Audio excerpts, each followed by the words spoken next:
Hello everyone. I've had a bit of an epiphany this week. I think for the first time in 51 years I've figured out why I've had a lifetime of struggling with my weight and why in the past I've struggled to maintain. And although I have been struggling there's a Freudian slip, although I have been maintaining for 4 years my weight now, it's not always easy. So I'm going to share with you now what I think is, for me, and I suspect for many of us, the nub of why I put on weight and why I sometimes struggle to maintain. So I was sat with my son in casualty this week, and he's nearly 18 and he's going off to university in September, hopefully, assuming his A-levels all go well, and he's going to be going quite away from us. He wants to stretch his legs and be a bit more independent, and he's aiming to go a bit of away from us, and that's going to be really hard because he is a very vibrant person and he has a lot of energy about him, and our family is very close and we're going to miss him enormously. And he basically hurt himself and we ended up in casualty earlier on this week. And I found myself feeling very sad and very anxious about what if he ends up hurting himself when he's so far away from us. And that brought up all sorts of anxieties for me, and it braised up the issues for me. Not that I don't think he's going to cope, because I know he's going to cope brilliantly, but I'm not going to be there to help him cope, or rather I will, but I'm going to be a long way away, a long train journey away. And it brought up a lot for me about having to let go of one of my children. He's my second one, and although I've done this once already with my daughter, it's still really hard. I'm having to let go of him as he stretches his wings to get ready to go away, and it's raising up a lot of difficult feelings for me. And it just came to the fore when we were sat waiting for him to be seen in casualty, and I was needed again. Yeah, I'd had to race to the rescue to get him and race him off, and because of my nursing background, he was needing me and relying on me, and that felt rather nice. And it brought up for me how I'm going to have to let go of him.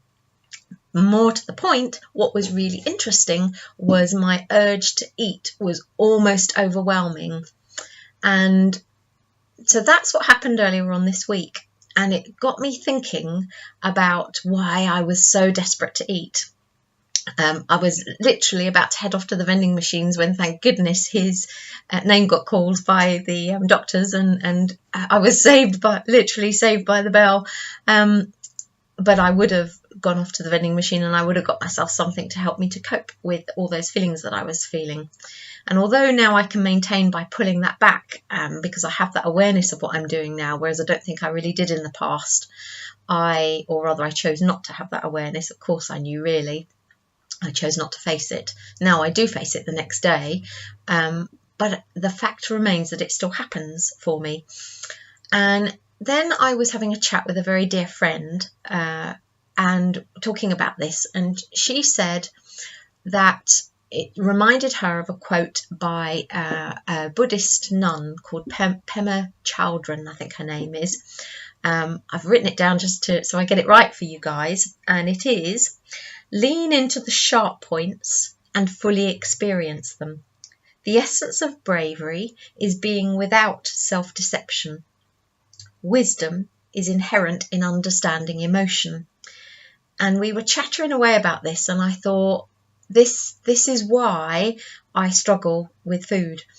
What I do is I use food to numb down those sharp points in life, rather than face them full on and face those feelings. So my newsletter that's coming out later today is all about this, because I think for me and for many of my clients, this is the nub of why we struggle with our weight. And then as these things often happen, I belong to a maintenance Facebook page, a Cambridge Rate Plan maintenance Facebook page, and one of the lovely ladies on there posted Laura Jeffrey, I'm going to name you Laura, there you go, thanks for this. She posted another quote which was all very similar to the one I've just read, and it was, where is it now? I'm just trying to see where it is. Here it is, by Melissa Tumino. And this is, the thing about being brave is it doesn't come with the absence of fear and hurt. Bravery is the ability to look fear and hurt in the face and say, move aside, you are in the way. And I know that whenever I felt fear and vulnerability in the past and pain, emotional pain, I numb it down with food rather than face it, because it feels too scary to face it. And there I was, sat in casualty, not wanting to face the full impact of my loss. It is, I'm going to be grieving. I am grieving the fact that my son is going to be going off to uni and will leave a massive hole in our home and in me. But I need to face that. I need to just sit with it and feel it. And when you do, that urge for food goes. And that is where the bravery comes in. And that is it. In a nutshell, that is it. It's such a strange little thing, but that is why I sometimes struggle to eat what is the better choice for me, and I numb it down. Hope that helps some of you like it's helped me this week. See you soon.